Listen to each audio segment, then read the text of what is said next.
হঠাৎ চলতে চলতে ভূত থমকে গেল। সে যেন বিপদের গন্ধ পেল। তার মনে হলো কিছু যেন ঘটতে যাচ্ছে। কেউ কি তার পেছন পেছন আসছে? ঠিক তখনই কেউ একজন তার উপর লাফিয়ে পড়ল। তারপরেই একটা প্রচন্ড যন্ত্রণা। ভূত ভূত মাটিতে লুটিয়ে পড়ল।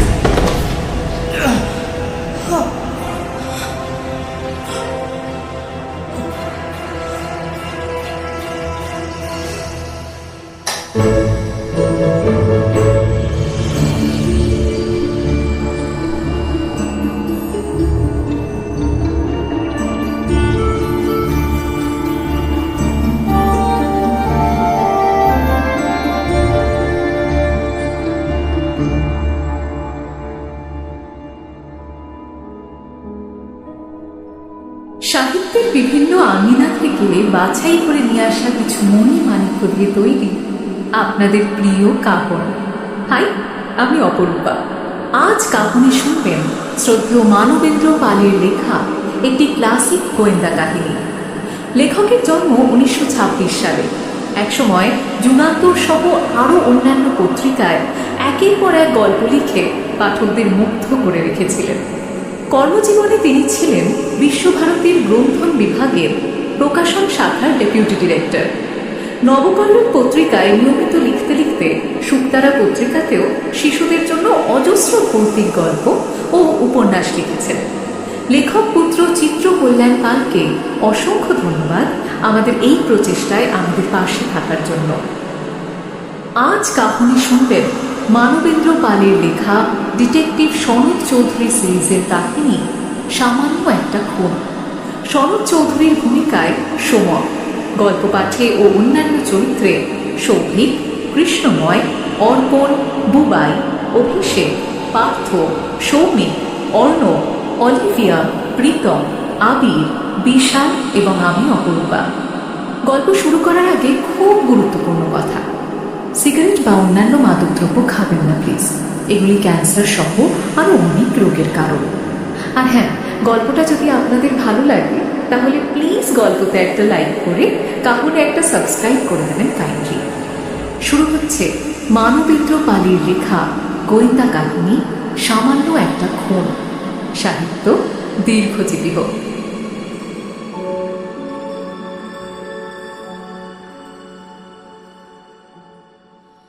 তখন রাত 10টা। বেডেল স্ট্রিটে নিজের বাড়িতে বাইরের ঘরে বসে প্রাইভেট ডিটেকটিভ সনৎ চৌধুরী একটা পুরনো ফাইল দেখছিলেন। এমন সময় ফোনটা বেজে উঠল। হ্যালো। হ্যালো সনৎদা, আমি অশোক বলছি। এখনো বাইরের ঘরে রয়েছেন? আরে আপনার খাবার তো সময় হয়ে গেছে। হ্যাঁ, তোমার বৌদি ইতিমধ্যে বাড়িতে ডেকেছেন, উঠছিলাম এই সময় তোমার ফোন এলো। বলো। তাহলে আপনাকে আর আটকাবো না। শেষে বৌদি চটে যাবেন আমার উপর, আর ফিশ ফ্রাই ছুটবে না। আরে না না, তুমি ফোন করলে সাতক্ষণ না। যাক, শুনে বাঁচলাম। আচ্ছা, ফোন করলে কেন? কিছু খবর আছে নাকি? না, নতুন কিছু খবর নেই। অথচ খুন খারাপি, ডাকাতি, ছিনতাই সব তো হয়েই যাচ্ছে। রোজ কাগজ খুললেই ঘেন্না হয়ে যাচ্ছে দাদা। দিন দিন দেশের অবস্থা যে কি হচ্ছে, তার উপর দুটো জিনিস আমাদের পাগল করে দিচ্ছে। তার মধ্যে একটা হচ্ছে বধূ হত্যা, কি তাই তো? হ্যাঁ, তো ওই কেসগুলো সহজ, চটপট ধরা পড়েছে। কিন্তু মুশকিল হচ্ছে ইদানিং অল্প বয়সী ছেলে মেয়ে চুরি হচ্ছে। কাগজে দেখছেন বোধহয়? দেখছি তো। এদের ধরায় খুব মুশকিল হয়ে পড়ছে, বুঝলেন? একটা বিরাট চক্র কাজ করছে। সেই চক্রের সঙ্গে আমার শুধু ভারতই নয়, ভারতের বাইরেরও যোগাযোগ রয়েছে। আচ্ছা, আপনি কি এখন কোনো কেস নিয়ে ব্যস্ত আছেন? হ্যাঁ, ওই যে সেই শেফালি ঘোষ হত্যার মামলাটা। আরে খুব জটিল কেস। আমাকে আবার একবার কানপুর যেতে হবে। কবে যাচ্ছে? ঠিক করিনি এখনো। একটা চিঠির আশা করছি। ওই চিঠিটা পেলেই রওনা হবো। কেন, তুমি কি কোনো? আপনার জন্য ফোন এসেছে, একটু ধরুন সনৎদা। ওদিকে ফোনে আমায় ডাকছে। সনৎ চৌধুরী ফোন ধরে রইলেন। একটু পরেই কথা বললেন অশোক বসু। হ্যালো সনৎদা, লাইনে রয়েছেন? হ্যাঁ আছি, বলো। এইমাত্র কেউ একজন ফোন করে জানালো একজন মার্ডার হয়েছে। আরে বাবা। আর অভিযোগ আমারই এলাকায়। এখন এত রাতে ছুটতে হবে। তা কে ফোন করলো কিছু বলেছে? না। তা তুমি পরিচয় জিজ্ঞেস করেছিলে? হ্যাঁ, সে বলল অত খুঁজে আপনার দরকার নেই, ফোন হয়েছে খবর দিন, এবার আপনার কর্তব্য আপনি করুন। মেজাজটা বড়ই রুক্ষ। ঠিক আছে, স্পট থেকে ঘুরে এসো একবার। বলে সনদবাবু ফোন ছেড়ে দিলেন।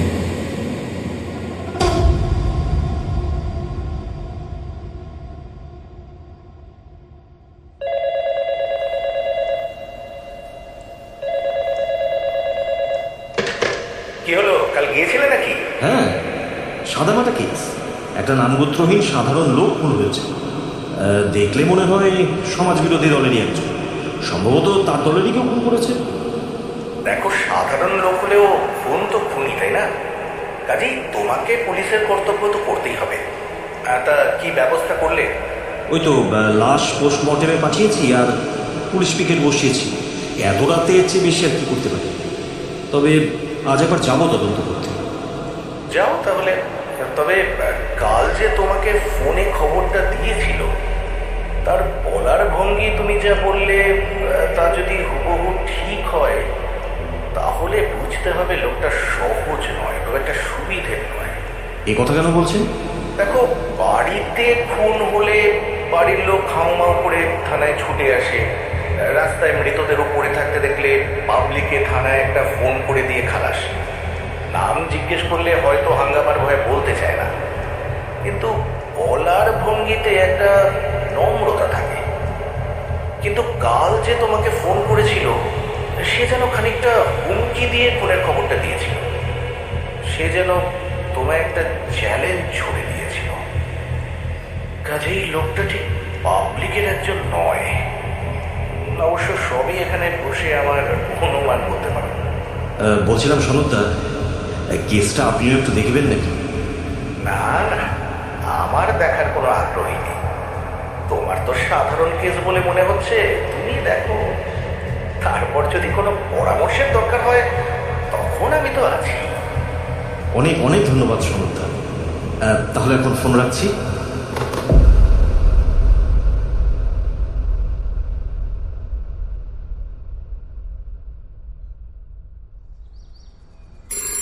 বেলা 12টা নাগাদ সনদ চৌধুরীর ফোনটা বেজে উঠল।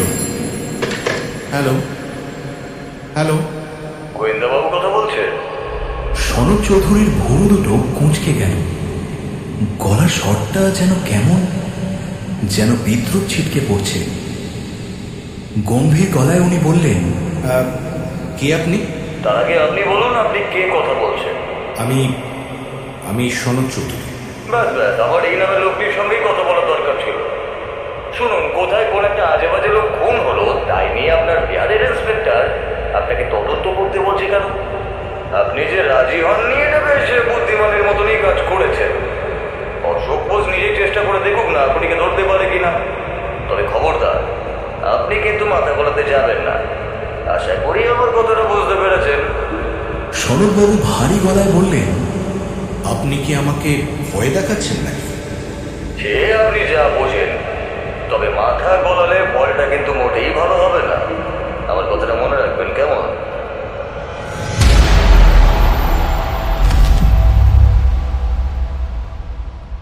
অশোক বসুর মুখটা কঠিন হয়ে উঠল। বললেন, কিন্তু লোকটা জানলো কি করে যে আপনাকে ফোন করেছিলাম?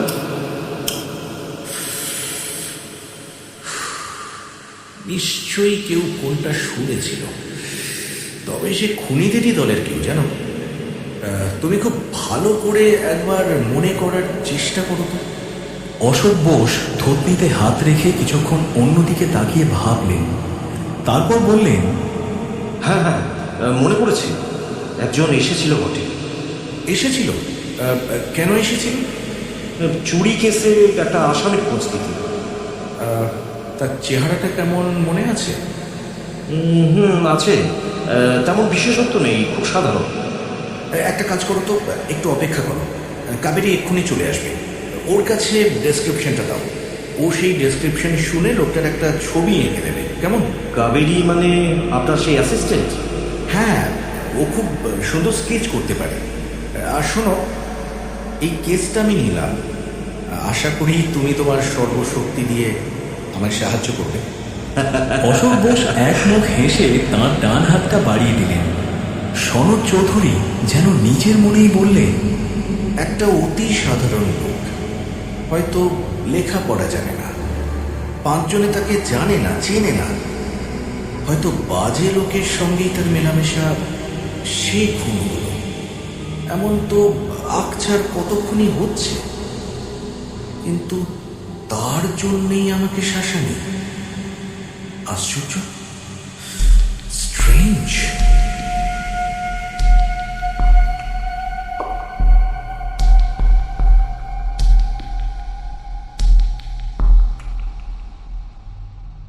গৌরহরির চেহারাটা লম্বা, চওড়া, লোমশ হাত, মাথাটা দেহের তুলনায় মস্ত বড়, কিন্তু বুদ্ধি একেবারেই নেই, উল্টে জেদি, রাগী। কলকাতায় নারকেলডাঙায় থাকে। তার নিজের বলতে কেউ নেই। বাবার কিছু টাকা পেয়েছিল, সব বসে বসে খেয়েছে। এখন জমি বাড়ির দালালি করে। একটি মাত্র লক্ষ্য তার মামা, কারণ মামার অনেক টাকা। তাঁরও স্ত্রী ছাড়া ছেলেপুলে কেউ নেই। গৌরহরির বন্ধুরা তাকে বলেছে, মামা মামি মরে গেলে সব সম্পত্তি, টাকা করি, বাড়ি তো তুমিই পাবে, এটাই আইন। এই কথা জানার পর থেকেই গৌরহরি মাঝে মাঝেই মামার বাড়ি যায়। মামার মন ভেজাবার চেষ্টা করে, মামি যখন যা বলে তা করে দেয়। কিন্তু এত করেও ঠিক বুঝতে পারে না মামা সত্যিই তার সম্পত্তি তাকে দেবেন কিনা। সন্দেহের একটা কারণ আছে, মামা একটা আশ্রমে খুব যান।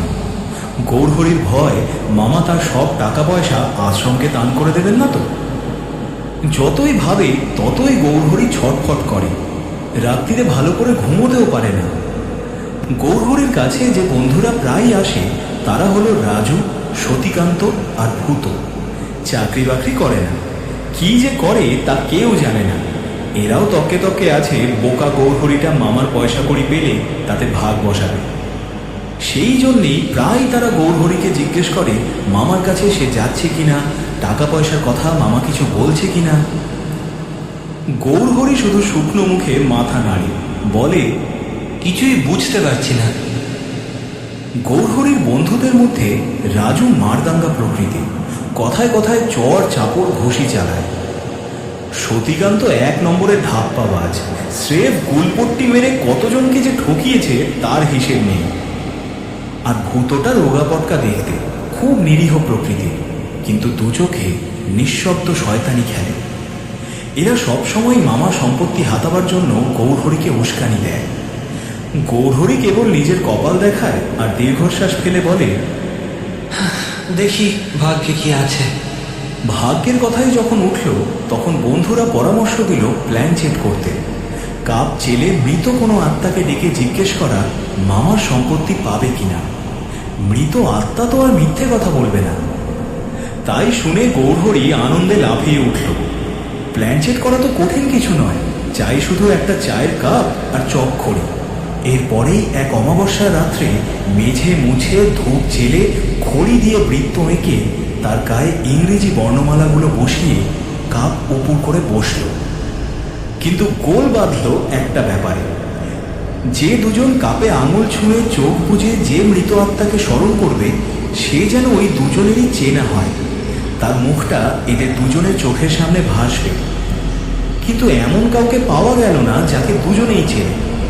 তাহলে এবার উপায়? হতাশায় ক্ষোভে ফেটে পড়ল গৌরহরি। বন্ধুরাও কম হতাশ হল না। উপায় একটাই, গৌরহরি ছাড়া বন্ধু 3 জনের মধ্যে যদি কেউ মরত। সেই কথাটাই রাজু ঠাট্টা করে বলল, আমাদের মধ্যে যদি কেউ একজন মরতো তাহলে গৌরহরি বাকি দুজনের একজনকে নিয়ে তার আত্মাকে প্ল্যানচেটে ডাকতে পারে। কিন্তু কে মরবে, সতীকান্ত না ভূত? সবা দেন। সতীকান্ত বলল, কেন, তুমিও তো মরতে পারো। আরে আমি মরলে তোমাদের একজনকে মারবে কে? আমাকে মারতে গেলে তাকেও মরতে হবে। তার চেয়ে ভূতকে মারা সহজ। রোগা পটকা। ঠিক বলেছ। ইচ্ছে করছে ভূতর হাঁসের মতো সরু গলাটা এক্ষুনি টেনে ছিঁড়ে দিই। ভূত ভয় দুপা পিছিয়ে গেল। গৌরহরি কিছু বলল না। তার চোখ দুটো খুনির চোখের মতো জ্বলে উঠল। সতীকান্ত বলল, তাহলে ভূতবাবু, তোমাকে যে মরতে হচ্ছে। ভূত ছুটে পালালো, সবাই হেসে উঠল, কিন্তু গৌরহরি হাসল না। যতক্ষণ ভূতকে দেখা গেল, এক দৃষ্টে তার দিকে তাকিয়ে রইল।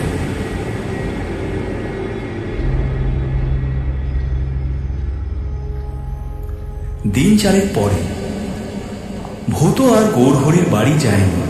সেদিন রাত্রে একটা গলি দিয়ে বাড়ি ফিরছিল।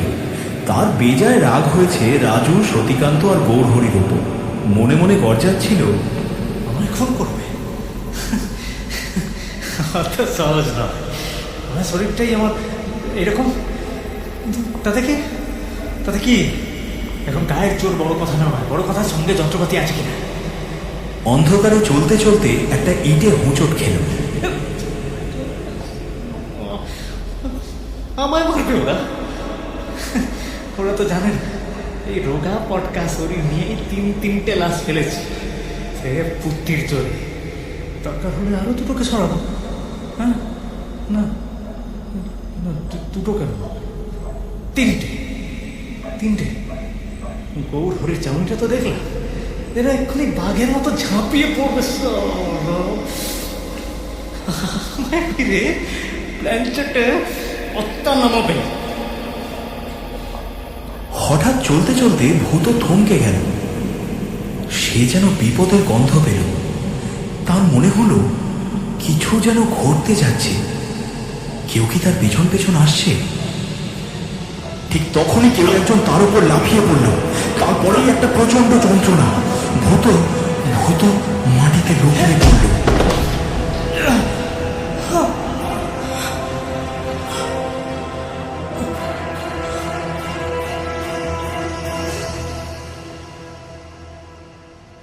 এই দুদিনে প্রাথমিক তদন্ত করে কতদূর কি জানতে পেরেছো তা গোড়া থেকে একটু বলো তো। খুনের খবর পেয়ে ঘটনাস্থলে গেলাম। ঘটনাস্থলটা কোথায়? ওই তো দর্জিপাড়ার কাছে একটা গলিতে।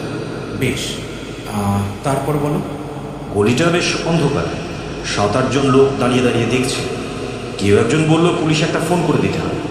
এমন সময়ে দাঁড়াও, তুমি ঠিক শুনেছ, কেউ একজন পুলিশে ফোন করার কথা বলেছিল? হ্যাঁ। তাহলে তো এটা স্পষ্ট হলো যে থানায় তোমাকে ফোন করেছিল পাবলিক নয়, ওই খুনিদের দলেরই কেউ। আচ্ছা, তার বলার ভঙ্গিটা তোমার মনে আছে তো? হ্যাঁ, ভালো করেই মনে আছে। বেশ, ক্যারি অন। লোকটার পরিচয় কিছু পেলে? হ্যাঁ, ভদ্র শিক্ষিত করেন, রোগা কালো কোচা কোচা চুল, দেখে সমাজবিরোধী বলে মনে হল। আর যারা দাঁড়িয়েছিল তারাও সেরকমই বলল। নাম কি জানতে পেরেছো? হ্যাঁ, ভূত। ওরাই বলল গলির ভেতরে পাশাপাশি টালির ঘরে একটাতে থাকে। পরের দিন সকালে সেখানে গিয়েছিলাম, দেখলাম। সেটা পরে শুনবো।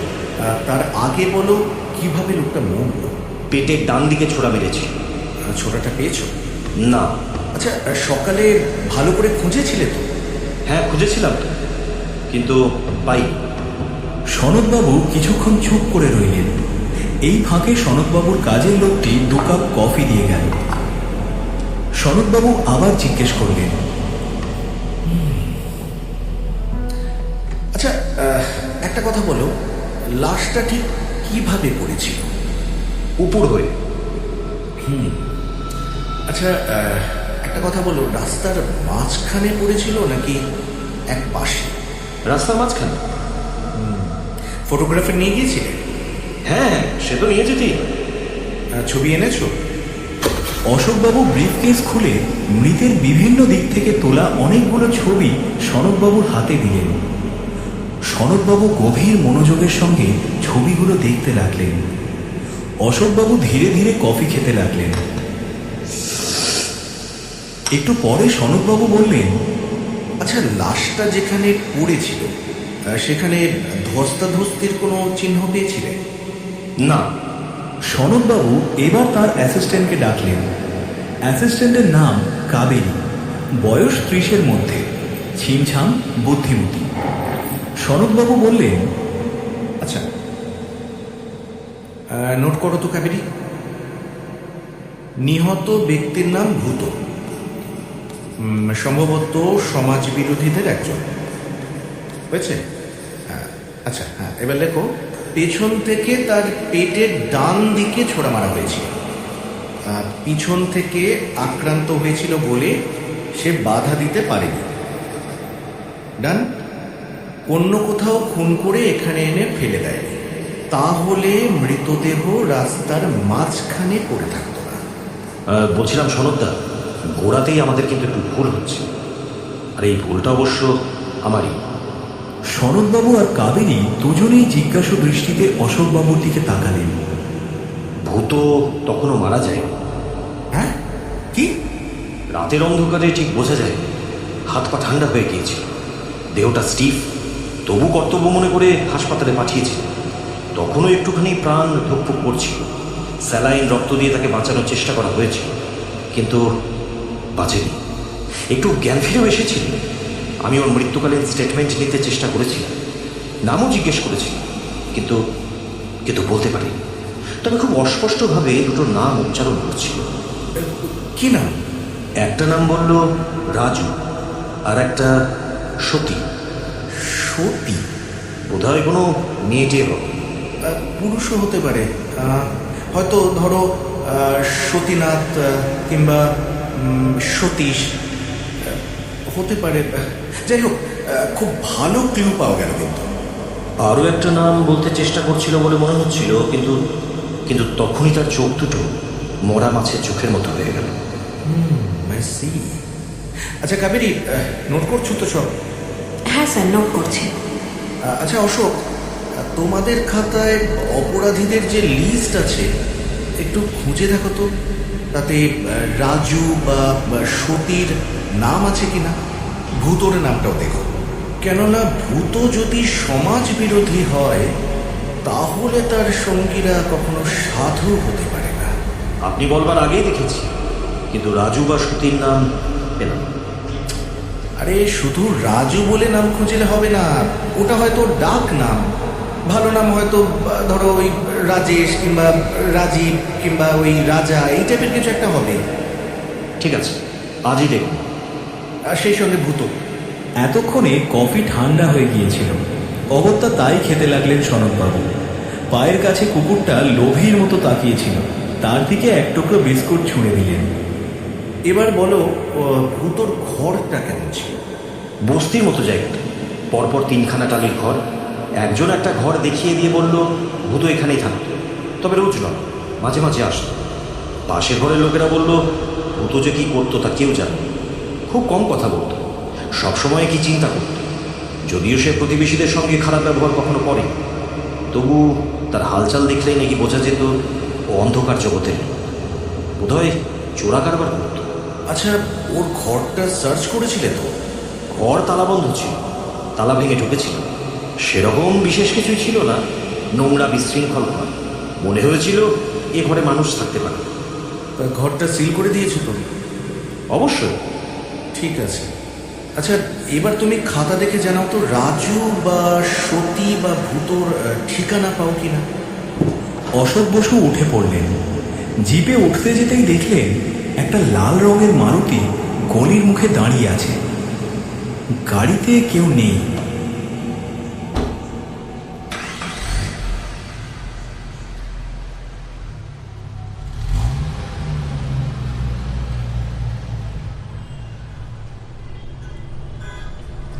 তার জিপটা বিডল স্ট্রিট পার হওয়ার আগেই দেখলেন মারুতিটা শ্যাম করে জিপের পাশ দিয়ে এগিয়ে গেল। তিনি সঙ্গে সঙ্গে সতর্ক হলেন, রিভলভারটা বের করে ড্রাইভারকে জোরে চালাতে বললেন যাতে মারুতিটাকে ধরতে পারেন। এই গাড়িটা একটু জোরে চালাও। কিন্তু কপাল খারাপ থাকায় ট্রাফিক সিগন্যালে আটকে গেলেন।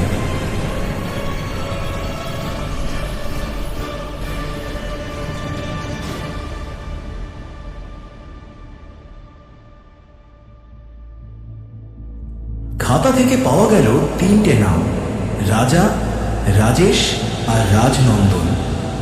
অশোক বসুকে সঙ্গে নিয়ে সনদ চৌধুরী প্লেন ড্রেসে প্রথমে গেলেন রাজার বাড়ি। রাজাকে দেখে তো তিনি থ। রাজা তো রাজাই, বিরাট ধনী অভিজাত মানুষ। এই লোকটি আর যাই অপরাধ করে থাকুন না কেন, অন্তত ভূতর বন্ধু নন। বানিয়ে বানিয়ে দু চারটে কথা বলে এবার ওরা গেলেন রাজেশের বাড়ি। কড়া নাড়তেই একজন মহিলা বেরিয়ে এলেন। সনদবাবু জিজ্ঞেস করলেন, রাজু আছে? মহিলাটি অবাক হয়ে বললেন, রাজু? ও নামে তো কেউ নেই। আর রাজেশবাবু আছেন? না, তিনি কারখানায় আছেন। কি দরকার বলুন, আমায় বলুন। ঠিক আছে, পরে আসবো। বলে তারা এক প্রকার পালিয়ে এলেন। সনদ চৌধুরী বললেন, না হ্যাঁ, এরা কেউ নয়, চলো দেখি শেষ ব্যক্তিটাকে। ওরা এসে দাঁড়ালেন একটা একতলা ঘরের সামনে। পুরনো ঝরঝরে বাড়ি। কড়া নাড়তেই একটা ছেলে বেরিয়ে এলো। সনদবাবু মোলায়েম সুরে জিজ্ঞেস করলেন, খোকা, বলছি রাজু আছে? কাকা? না তো। কোথায় গেছে জানো? ছেলেটি একটু ভেবে বলল, ঠিক বলতে পারছি না, তবে গৌর কাকার বাড়িতে যেতে পারে। গৌরু মানে? গৌর হরিণ, ওই যে বাড়ির দালালি করে না। ও আচ্ছা আচ্ছা, আর ঠিকানাটা বলতে পারো? না, তবে বাড়িটা দেখে দিতে পারে। বেশ, তাহলে চলো তো একটু আমাদের সাথে। মিনিট 10 এগোলি ওগলি করে একটা বাড়ি দেখিয়ে দিল ছেলেটি। সনদবাবু বললেন, ঠিক আছে খোকা, তুমি যাও। হ্যাঁ, আমরা যেতে পারো। যাও যাও যাও, হ্যাঁ যাও। সনদবাবুরা যখন বাড়ির সামনে এসে পড়েছেন, তখনও ঘরের মধ্যে তিনজনে বসে মুড়ি খেতে খেতে কিছু আলোচনা করছিল। সনদবাবু আর অশোকবাবু রিভলভার হাতে ঘরে ঢুকেই পজিশন নিয়ে ফেললেন যাতে কেউ পালাতে না পারে। হঠাৎ এভাবে দুজনকে ঘরে ঢুকতে দেখে তিনজনেই হতভম্ব হয়ে গেল। সনদবাবু হুঙ্কার দিয়ে বললেন, এই তোদের মধ্যে রাজুকে? এক মুহূর্ত নিস্তব্ধ থেকে সনদবাবু আবার বললেন, চুপ করে থাকলে হবে না, শিগগির বল, আমরা পুলিশের লোক। আমি রাজু। ওকে। সতীকান্ত। আরো? গৌর হরিণ। সনদবাবু ঘরের ভেতর ঢুকলেন। ও তোকে চিনতিস? রাজু বলল, হ্যাঁ। সে খুন হয়েছে জানিস? হ্যাঁ। কবে জানলি? পরশু। কে খুন করেছে? শিগগির স্বীকার কর। আমি করিনি। খুনি সহজে স্বীকার করে না যে সে খুন করেছে, কিন্তু কিন্তু ভূত হাসপাতালে মরার আগে দুজনের নাম বলে গেছে, আর একজনের নাম উচ্চারণ করার আগে মারা যায়। এবার তিনজনেরই মুখ শুকিয়ে গেল। অশোকবাবু রিভলভারটা হাতে ঘোরাতে ঘোরাতে বললেন, কাজেই তোমাদের তিনজনকে এখন হাজতে যেতে হবে। আমি করিনি। সনদবাবু লক্ষ্য করলেন গৌরহরির ডান হাতের বুড়ো আঙুলটা কাটা। তিনি এগিয়ে গেলেন। গৌরহরির মাথায় রিভলভারের বাঁট দিয়ে আস্তে করে টোকা মেরে জিজ্ঞেস করলেন, তুমি এখানেই থাকো? ভূত এখানে আসতো? হ্যাঁ। তা হঠাৎ করে তার ওপর তোমরা এত রেগে গেলে কেন যে খুনই করে ফেললে? আমি খুন করিনি, আর ওর সঙ্গে আমাদের রাগ ঝগড়াও হয়নি। তাহলে শুধু শুধু তোমরা খুন করলে? আমরা খুন করিনি। আমরা খুন করিনি। তাহলে ভূত মরবার আগে শুধু তোমাদের নামই বলে গেল কেন? ওরা তিনজনেই ফ্যাল ফ্যাল করে তাকিয়ে রইল। সনদ চৌধুরী ঘরটা দেখতে লাগলেন। দেওয়াল আলমারিতে পেলেন একটা কাপ আর চকখড়ি। এগুলো কি? গৌরহরি প্ল্যান চেকের কথা বলে ফেলল প্ল্যান চেক করার উদ্দেশ্য। জানিয়ে দিল যে পরিচিত মৃত আত্মার অভাবে প্ল্যান চেক আজ পর্যন্ত করে উঠতে পারেনি। সনদবাবু হেসে বললেন, এবার তো চেনা আত্মা পেয়ে যাবে।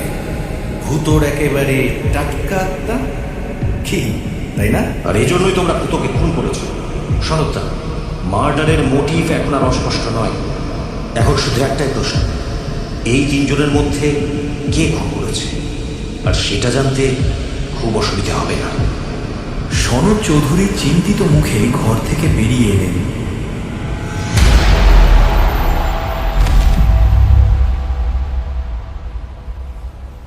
অশোক বসু তাঁর অফিসে বসে চিন্তা করছিলেন যে ভূতর খুনি ওই তিনজনের মধ্যে কে হতে পারে। এমন সময় টেলিফোনটা বেজে উঠল। সনদবাবু ফোন করেছেন। জিজ্ঞেস করলেন, আচ্ছা, শেষ পর্যন্ত কোনো সিদ্ধান্তে আসতে পেরেছো তুমি? কাজ তো আমাদের প্রায় পাকাই হয়ে গেছে। এখন এই 3 জনের মধ্যে কে খুন করেছে সেটাই এখন বার করতে হবে। আর একটু চাপ দিলে কিন্তু তা বেরিয়ে পড়বে। দেখো অশোক, আমার মনে হচ্ছে কিন্তু সময় নষ্ট হচ্ছে। আমরা ভুল পথে গিয়েছি। কি বলছে? ভুল পথে? ভুল পথে, আমার তাই মনে হচ্ছে। আচ্ছা, তুমি একবার আসতে পারো এখানে? হ্যাঁ হ্যাঁ, এখনই যাচ্ছি। হ্যাঁ, এসো তো।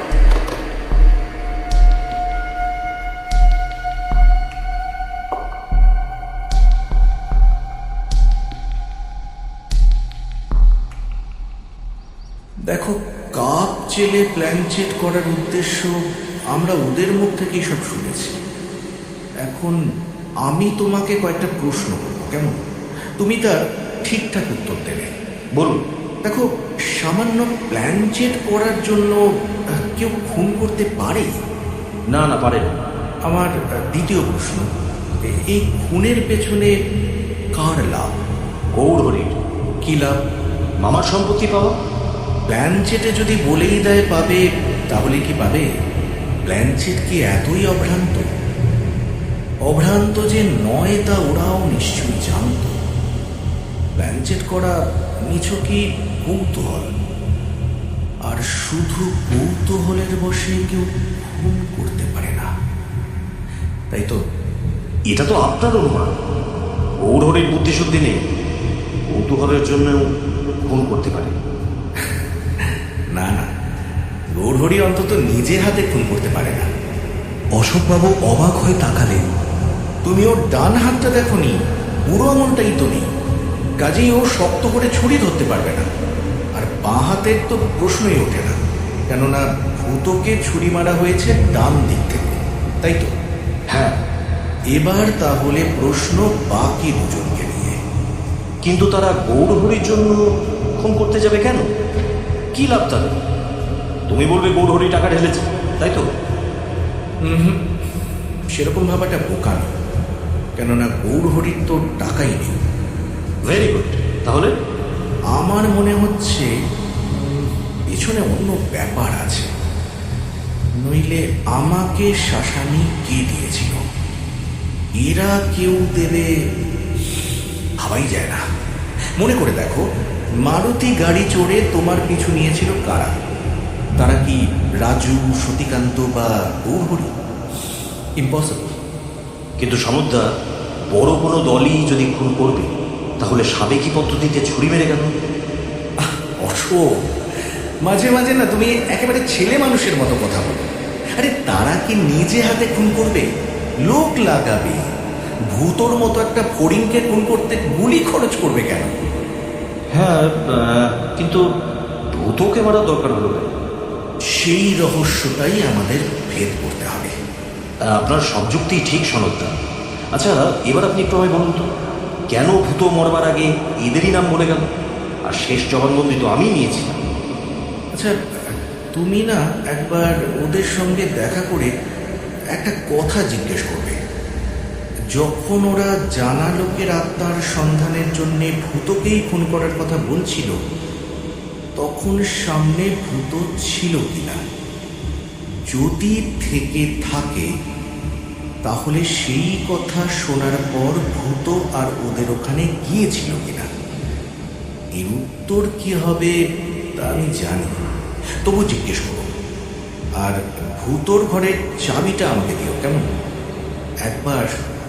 একবার দেখে আসবো এটা। খবরটা নিয়ে অশোক বোস যখন সনদ চৌধুরীর বাড়িতে এলেন, তখন বেলা দুপুর। দেখলেন সনদবাবু মাথায় একটা উইগ চাপিয়ে, সরু গোঁফ লাগিয়ে আর পাজামা পাঞ্জাবি পরে বেরোবার জন্য প্রস্তুত। অবাক হয়ে অশোকবাবু জিজ্ঞেস করলেন, কি ব্যাপার? এই ভর দুপুরে এইভাবে কোথায় চললেন? এইরকম নিরিবিলি দুপুরে ভূতর বাড়ি যাওয়া ভালো, কেউ দেখবে না। আমিও যাব? না না, তুমি তো দেখেছ, এবার আমি একাই দেখে আসি একবার। বলেই বেরিয়ে যাচ্ছিলেন, অশোকবাবু বললেন, খবরটা এনেছি। ওদের কথাবার্তার সময় ভূত সেখানে ছিল, তারপর রাগ করে চলে যায়, আর আসেন। জানতাম এই উত্তরই দেবে, তবু তোমায় কেন পাঠালাম, তাই তো? শুধু তুমি নিশ্চিত হবে যে ওরা খুন করেনি তাই। ভূত যে ওদের নাম করেছিল সেটা ওরা খুন করব বলেছিল বলেই। সনদ চৌধুরী হন হন করে বাড়ি থেকে বেরিয়ে গেলেন।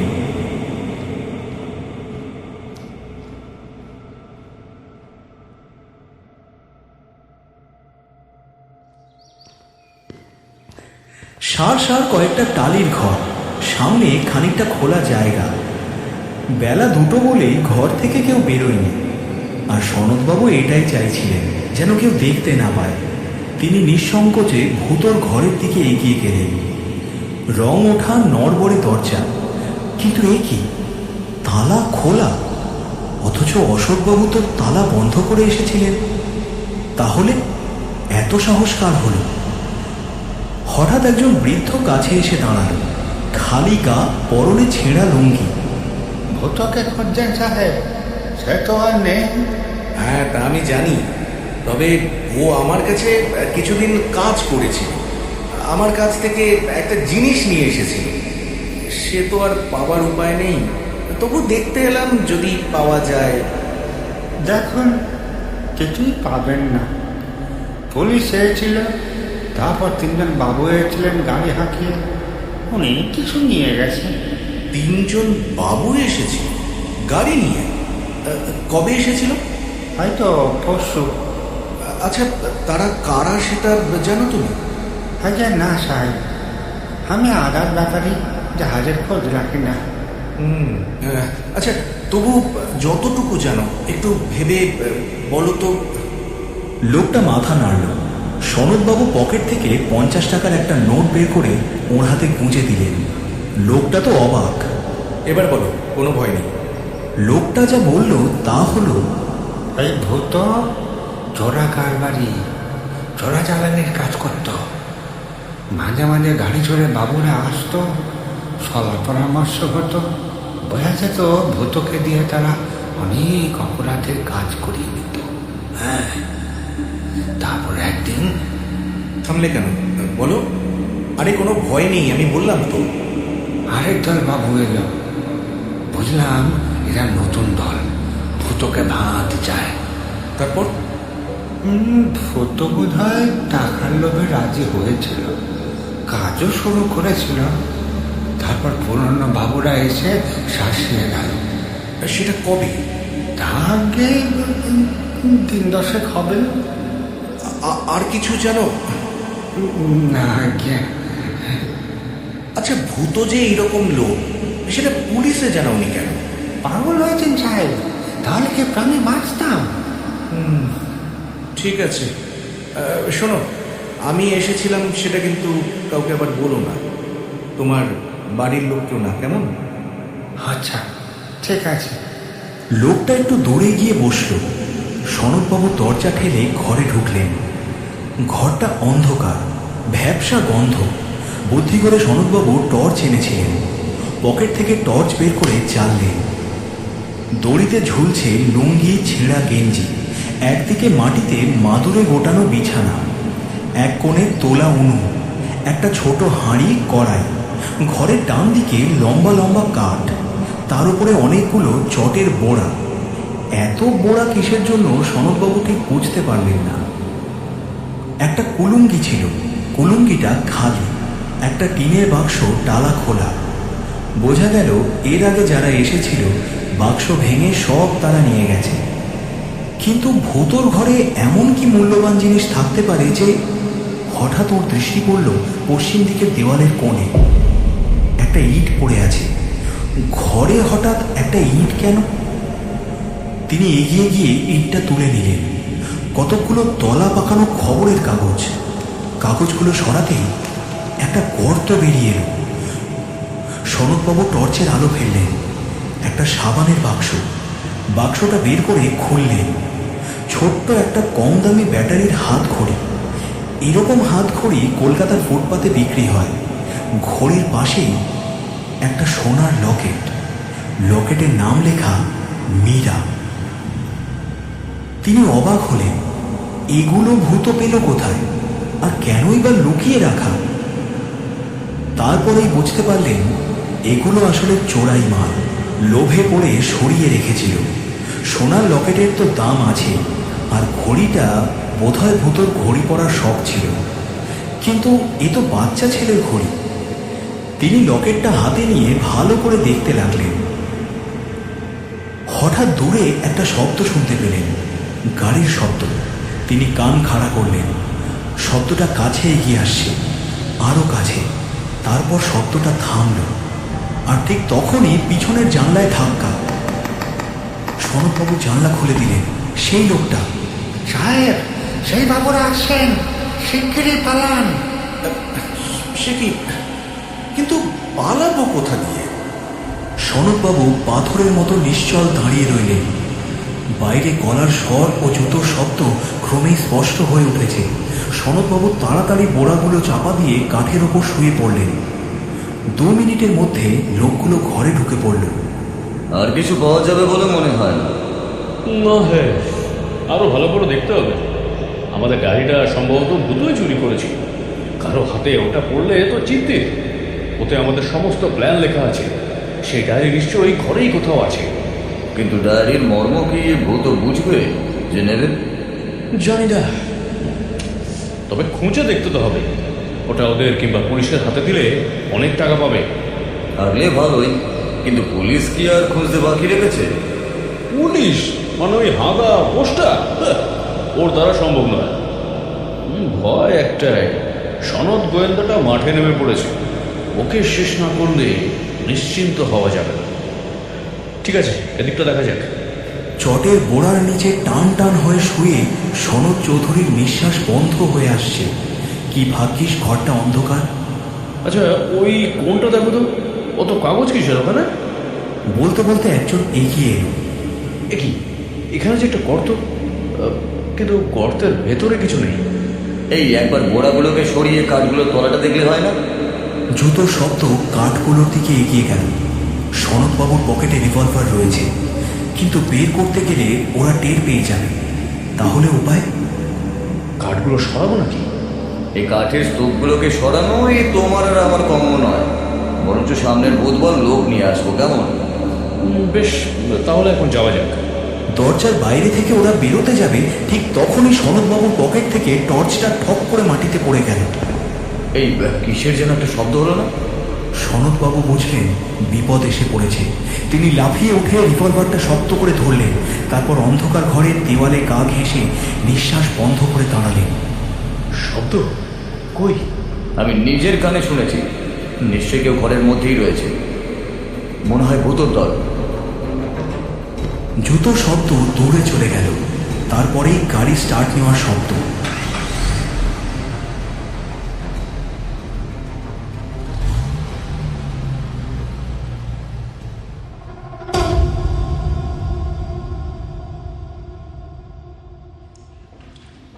অশোক বসুকে সমস্ত ঘটনাটা জানালেন সনদবাবু।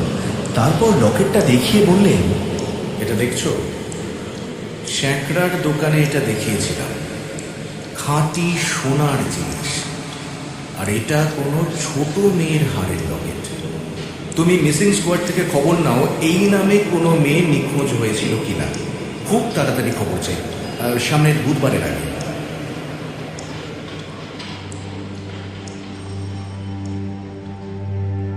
চার দিন পর খবর পাওয়া গেল ওই নামে 3টি মেয়ে নিরুদ্দেশ। তবে 6-7 বছরের একটি মেয়েই হারিয়েছে 1 মাস আগে চুঁচুড়া থেকে। চুঁচুড়ায় গিয়ে জানলেন মীরাকে শেষবারের মতন দেখা গিয়েছিল একজন রোগা লোকের সাথে রিক্সা করে যেতে। সনদবাবু সবটা শুনে একটা সিগারেট ধরিয়ে বললেন,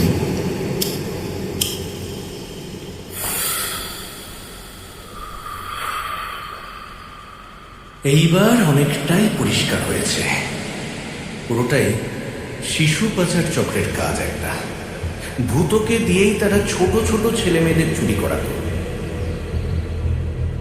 আর সোনার লোভে ভূত এই লকেটটা নিজের কাছে রেখে দিয়েছিল। এখন তুমি একটা কাজ করো তো, থানা থেকে যেদিন রাত্রে আমাকে ফোন করেছিল সেদিন একটা লোক তোমার কাছে এসেছিল একজন আসামির খোঁজ নিতে, মনে আছে তো? হ্যাঁ। আমি সেই আসামির সঙ্গে কথা বলতে চাই একবার। বেশ তো, কালই আপনাকে নিয়ে যাব। কিন্তু এই ঘটনার সঙ্গে সে আসামির সম্পর্ক কি? কিছু একটা সম্পর্ক তো খুঁজে পাবই পাবো।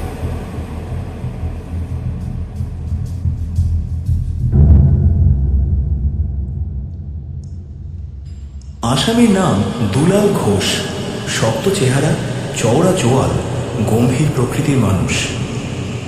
সনদবাবু বললেন, তোমার নাম দুলাল তো, আর তোমায় কয়েকটা প্রশ্ন জিজ্ঞেস করবো, কেমন? আশা করি ঠিক ঠিক উত্তর দিয়ে আমাদের একটু সাহায্য করবে। এক সেকেন্ড। বলে টেপ করার জন্য একটা ছোট মাইক্রোফোন বের করলেন।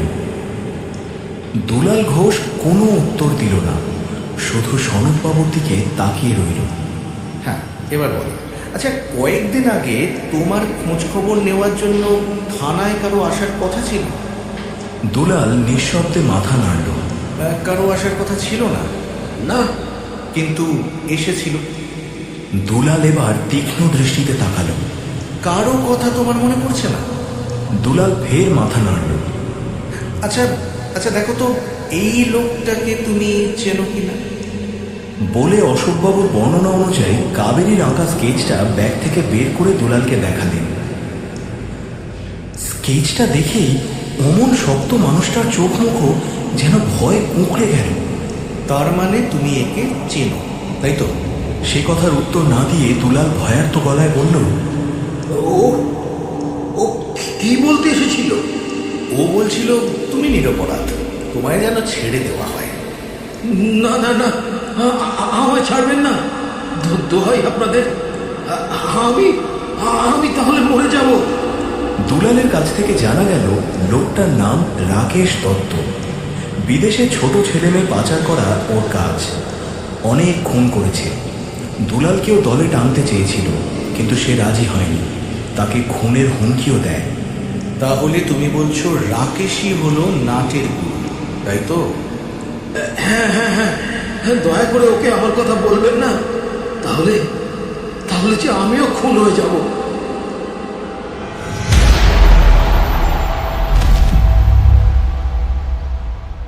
পরের বুধবার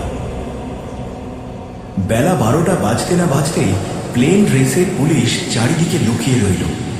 অশোকবাবু আর সনদবাবু সেদিনে সেই বুড়ো লোকটার ঘরে ওঁত পেতে রইলেন। বেলা 1টা-1:30 বেজে যায়, কিন্তু কোনো গাড়ির শব্দ নেই। অশোকবাবু বললেন, ওরা আসবে তো? হ্যাঁ, আসা তো উচিত, একটু ধৈর্য ধরতে হবে। আরো প্রায় আধ ঘন্টা পর একটা মারুতি এসে দাঁড়ালো। মারুতি থেকে নামলো 3 জন সাফারি স্যুট পরা লোক, সঙ্গে 2 জন মজুর। সনদবাবু অশোকবাবুকে ইশারা করলেন, ওই যে রাকেশ দত্ত, স্কেচের সঙ্গে মিলিয়ে দেখো। তাহলে বাঁশি বাজায়? সনদবাবু বললেন, না না, এখন না, আগে ওরা ঘরে ঢুকুক, তারপর। ওরা যেই ঘরে ঢুকলো, সঙ্গে সঙ্গে সনদবাবু আর অশোকবাবু রিভলভার হাতে নিয়ে ছুটে গেলেন দরজার মুখে। এই অতর্কিত আক্রমণে রাকেশরা এতই চমকে উঠেছিল যে তারা পাল্টা আক্রমণ করতে পারল না। 5 মিনিটের মধ্যে গ্রেফতার হয়ে গেল রাকেশ আর ওর সঙ্গীরা।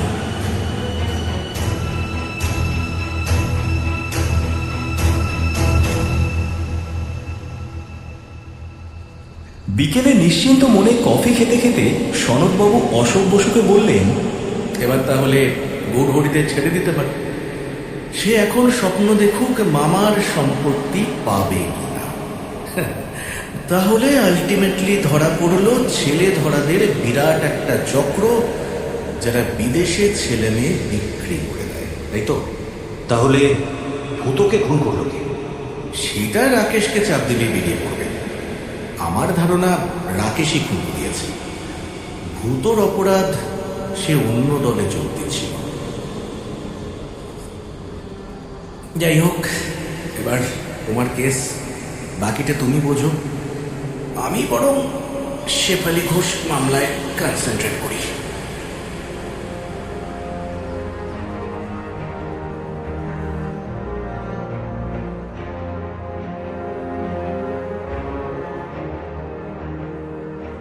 আজ কাহিনী শুনলেন শ্রদ্ধেয় মানবেন্দ্র পালের কাহিনী সামান্য একটা খুন। গল্পটা যদি আপনাদের ভালো লাগে তাহলে প্লিজ গল্পতে একটা লাইক করে কাহনে একটা সাবস্ক্রাইব করে দেবেন কাইন্ডলি। শরৎ চৌধুরীর ভূমিকায় ছিলেন সোমক। গল্প পাঠে ও অন্যান্য চরিত্রে সৌভিক, কৃষ্ণময়, অর্পণ, বুবাই, অভিষেক, পার্থ, সৌমিক, অর্ণব, অলিভিয়া, প্রীতম, আবির, বিশাল এবং আমি অপরূপা। সম্পাদনা ও আবহ শুভজিৎ বটব্যায়, প্রচ্ছদ শ্রাবণ্য, সমগ্র পরিচালনায় আমি অপরূপা। গল্পটা আপনাদের কেমন লাগলো অবশ্যই কমেন্টে জানাবেন, কিন্তু আপনাদের ফিডব্যাকের অপেক্ষায় থাকবো আমরা। আগামী সপ্তাহে আরও একটি দুর্দান্ত গল্প নিয়ে ফিরতে কাহন। সাহিত্য দীর্ঘজীবী হোক।